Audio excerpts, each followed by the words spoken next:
Thank you Kamran for joining us. Kashmir के हवाले से एक साल पूरा हो गया आज कश्मीर के एनेक्सेशन को।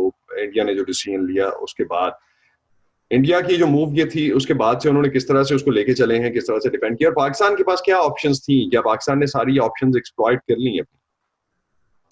देखें इसमें पहले तो इंडिया की बात करते हैं। इंडिया ने जो कदम उठाना था वो एक साल पहले कर लिया था और उन्होंने वो पाकिस्तान स्पेसिफिक इकदाम किया था।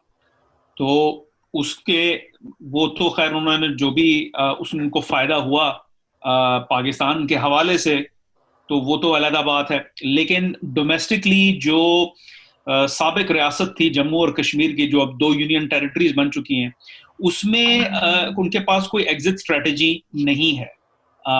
उनके पास मतलब उन्होंने एक तरह से अपने लिए एक परेशानी क्रिएट कर दी है। मैं परेशानी इसलिए कह रहा हूं क्योंकि जो main stream Kashmiri political class थी, जो इंडिया के अंदर जो लोग जो है इंतखाबात में भी हिस्सा लेते थे, मैं बात कर रहा हूँ उमर अब्दुल्ला की, उनके वालिद फारूक अब्दुल्ला, और जो है महबूबा मुफ्ती, और ये जितने जो लैंडस्केप थी, इवन जो हुर्रियत कॉन्फ्रेंस के लोग थे, ये मेन स्ट्रीम लोग थे जो कि मतलब बातचीत करना चाह रहे थे, मिलिटेंट्स नहीं थे।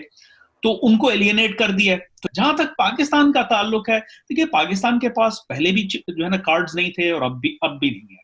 पाकिस्तान ने जो है एक मेरे हिसाब से एक हिस्टोरिक गलती की, और वो ये है कि सलफी कह रहा हूँ, जिहादी ग्रुप्स को जो है जब उन्होंने यूज किया 90s में, तो वो जो एक मेन स्ट्रीम तहरीक थी सेल्फ डिटर्मिनेशन की, कश्मीर की आजादी की, कश्मीरी नेशनलिज्म की, उसको उन्होंने कमजोर कर दिया। और फिर जब 9/11 हुआ कारगिल में भी जो है, फिर हमें याद है कि कारगिल में क्या हुआ। कारगिल के 2 साल बाद 9/11 हो गया। 9/11 में इंडिया को मौका मिल गया कहने का कि भाई ये जितने लोग लड़ रहे हैं ये तो जो है वो अलकायदा हैं और जिहादी हैं, और ये तो मतलब जो है अमेरिका को अपनी तरफ रागिब करने के लिए वो कामयाब हो गए। इस वक्त जो है मैं समझता हूँ कि अनफॉर्चुनेटली पाकिस्तान ने अपने आप को एक कॉर्नर में बैक कर दिया। पाकिस्तान के पास कोई इतने ऑप्शंस नहीं है। पाकिस्तान ने कोई पिछले एक साल में आपको लगता है कोई ऐसी ऑप्शन थी पाकिस्तान जो एक्सप्लॉइट नहीं कर सका, या गोइंग फॉरवर्ड? ये पाकिस्तान के हाथ बंधे हुए हैं ना। देख, पहली बात तो ये है कि पाकिस्तान के पास क्या टूल्स हैं, मतलब जिससे वो भारत का जो इकदाम था एनेक्सेशन का, तो उसको काउंटर करे। डिप्लोमेटिक था, और डिप्लोमेसी जो है ये कोई ढकी छुपी बात नहीं है कि पाकिस्तान की डिप्लोमेसी कमजोर रही है पिछले कई दिहाइयों में।